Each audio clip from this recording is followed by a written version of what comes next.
Hello, so I'm Carolyn Barber and I'm from the Good Mental Health Cooperative, and I'm here today interviewing Claire, who's one of our Books Alive volunteers, and Claire is talking about her book, Postnatal Depression. Welcome, Claire. Hello. Hello. So would you like to tell me why you've chosen this particular book title to talk about? Okay, well, I suffered postnatal depression with my son. So it took us a couple of years to conceive him. So he was a much wanted child. And all my friends at the time were supporting me through trying to conceive. All through my pregnancy, I was fine, just standard pregnancy. And then I had him. He was a forceps delivery. So the delivery was quite rough on both of us, really. He came out with a little black eye. And he was put in my arms, and then there's some problem, and he got whisked away. And then this midwife, with the most unfortunate manner, said to me, "Kiss him goodbye." And I thought he was going to die. I was in the theatre being stitched up, and I just thought he was going to die. So it wasn't the greatest start with him. And then I just went downhill from the hill from there, really. And then I had him and had a card saying, congratulations on your newest reason to smile. And I wasn't smiling. I didn't want him. But who could I tell? I couldn't tell anyone, because they'd been with me for 2 years trying to conceive this much wanted baby. And then I didn't want him, and it just didn't make sense in my head. So I basically did a downward spiral, and I ended up in a mother and baby unit. I was very poorly. Right. Okay. So obviously that was a really difficult experience. But how long did that go on for? How long were you in the mother and baby unit? I was in the mother and baby unit 5 weeks. He was 7.5 weeks when I went in. I was in there for 5 weeks. And then it was a slow progress. When I came out, it was a slow progress with lots of health authorities helping me through. So they sent someone out to do baby massage with me, just to try and get me to bond with him as I'm massaging. I mean, The authorities did very well. There's lots of help out there. At the time, there was lots of help. Short start centres and things like that. Okay. So I know now, and I know your son is very much loved. So what happened then? How did it progress, or how did it get resolved? Well, I was going through the motions as a mother. So on his first birthday, I couldn't think of any reason to be happy, really. I didn't want to celebrate it.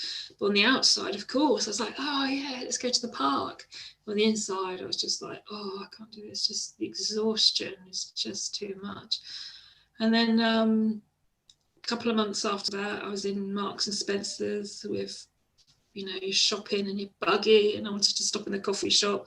So I put him in the high chair, and I went to get my drink and gave him his drink, and I sat down and I looked at him, and then all of a sudden, just this rush of love came over me. And I thought, I don't want to be anywhere else but here with you right now.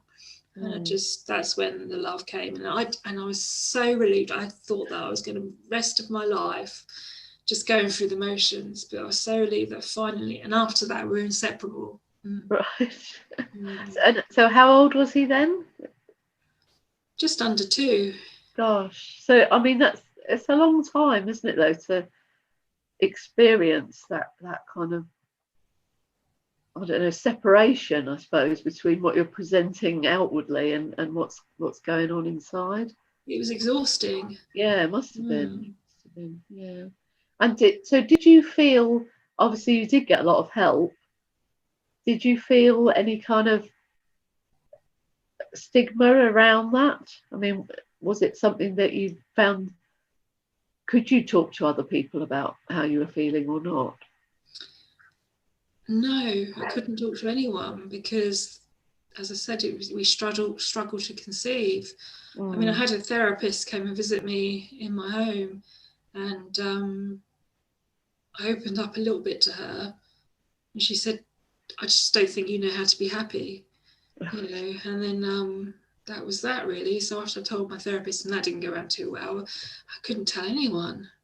Yeah. Of course, now I can tell people, you know, Yes. able to talk now, and yeah. So it's very hidden, isn't it? Then all those kind of feelings. Yeah. I'm just thinking we did do a session, didn't we, with midwives? With when we had the human library session with midwives, and how did they react to your story? I think they all gasped when I said what the midwife said, kiss him goodbye. They all gasped. So if I've taught them anything, hopefully I've taught them to choose their words carefully. Yes. when dealing with vulnerable mothers. Okay. So what have you learned the most from this whole experience?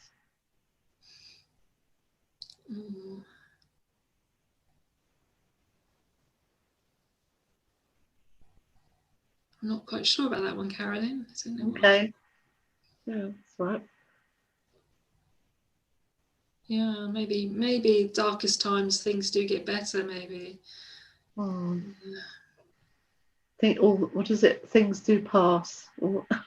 All things must pass. Yeah. I don't know.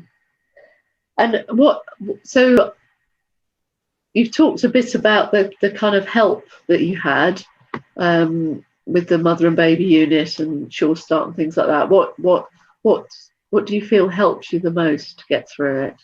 What or who? I think again, all of that. I used to go to 2 baby groups a day because he was such a little tornado. Right. Running around everywhere. It's like, ooh. So I used to go to 2 groups a day, and there was a lot of baby groups going on. You could do that and just let him go and play and then talk to the other mums. But I didn't talk to them about my postnatal depression. I didn't want that judgment. Yeah, it does make you think, doesn't it, with the year that we've had now, with all these activities closed down, you know, how on earth people can manage, you know.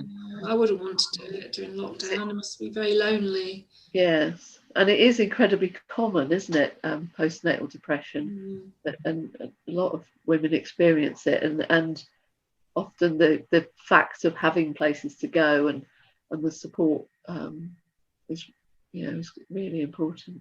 Yeah. Okay. What would you say to anyone else who is going through that kind of experience? I'd say just open up and talk about it. I remember being at a baby group when Quinton was he was only about 3 months or something. They used to have a baby group, used to lie them all on the carpet and talk to other mums. And this mother just opened up a little bit about her postnatal depression, and then I could open up about mine. So even if you get a bad experience, just try and pick someone to just open up to and talk about it. And then you realise, you say, a lot of women do struggle with it. Yeah, it's that it's trying to tackle that idea of, well, the feeling of being alone with something is really hard, I think, isn't it? And you feel like you're the only mother in the world feeling like that. Yeah, and don't beat yourself up. I used to beat myself up terrible for, I wanted this child, he's much wanted, and now I don't want him. What's going on? It's an illness. It's an illness, just like diabetes is an illness. You can't help it. Okay. Is there anything else you'd like to add? No, just that we're very well bonded now. Yes. Yeah, there's very much love now. Yeah. Just in case he's watching. Yeah. Okay. All right. Thank you so much, Claire. All right. Bye-bye then. Bye.